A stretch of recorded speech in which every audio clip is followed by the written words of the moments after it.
কথায় আছে না, যে রাধে সে চুলও বাঁধে। আর কথাটা কেন বললাম সেটারও মানে আছে। এখন সকাল সকাল বসে গেছি নেল পালিশ পরতে, তো নেল পালিশটা পরাটা কমপ্লিট করে নিই, তারপরে তো পরবর্তীতেই বলবো কেন বললাম। তো যেমন রান্না করতে পারি তেমন সাজতেও পারি, যে রাধে সে চুলও বাঁধে। যেমন খুশি করে ঘোরাতে পারতাম। বললাম রান্না কি রান্না করবি?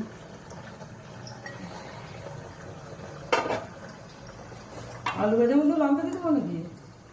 না, আগে লঙ্কাটা ই করে নাও। কি করবো? গরম গরম হলে পরে লঙ্কাটা দিয়ে দাও। আলু ভাজাতে দেবো সেটাই বলছি। তেল তো এসে গেছে প্রায়। রান্না শুরু করে দিয়েছি, আর কি কি রান্না করছি পুরোটাই দেখাবো। রান্না করে নি। এখন হচ্ছে আলু ভাজা করব। এই যে ঢ্যাঁড়স মানে ভেন্ডি পোস্ত করব, আম দিয়ে মুসুর ডাল করব, চিকেন করব, কারণ রোজ এত মানে খাওয়া হচ্ছে মাটন আজকে এর জন্য চিকেনটা করব। তো পুরো রান্নাটাই আমি দেখাবো। এখানে ভেন্ডিটা ভাজা চলছে, আলুটা চিকেনের ভেজে নিয়েছি। এখানে আমার ডালটা হয়ে গেছে, আম দিয়ে টক ডালটা কমপ্লিট, আলু ভাজাটাও কমপ্লিট, চিকেনটা আনলেই হয়ে যাবে, তাহলে আমার রান্না কমপ্লিট। না, ভাতটা লাস্টে করবো, গরম গরম ভাত। তো আমি টেস্টি রান্নাটা কমপ্লিট হয়ে যাবে, তারপরে পুরোটাই দেখাবো। আমার আজকের রেসিপি মানে এটা হলো লাঞ্চের।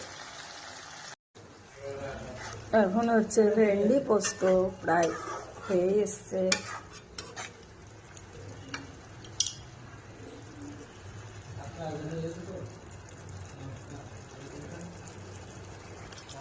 আগেই করে নিলাম, মানে একটা করে তো হবে না।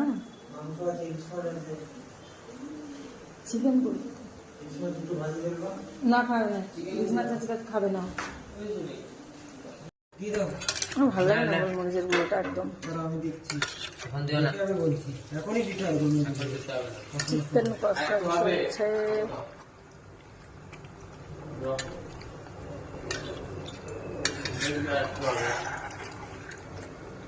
একটু কম দিতে হবে না তো।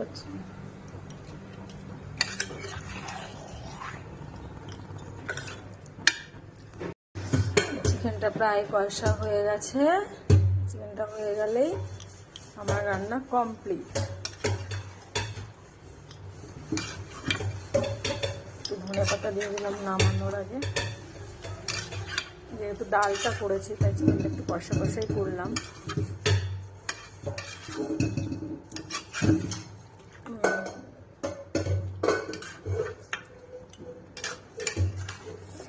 কষা চিকেন দারুণ।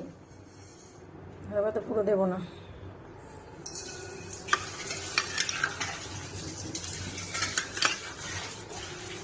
খেতে কেমন হবে জানি না, দেখতে তো সুন্দর হয়েছে। আমি নিজেই বলছি, নিজে রান্না করে। হয়ে গেল আমার রান্না কমপ্লিট।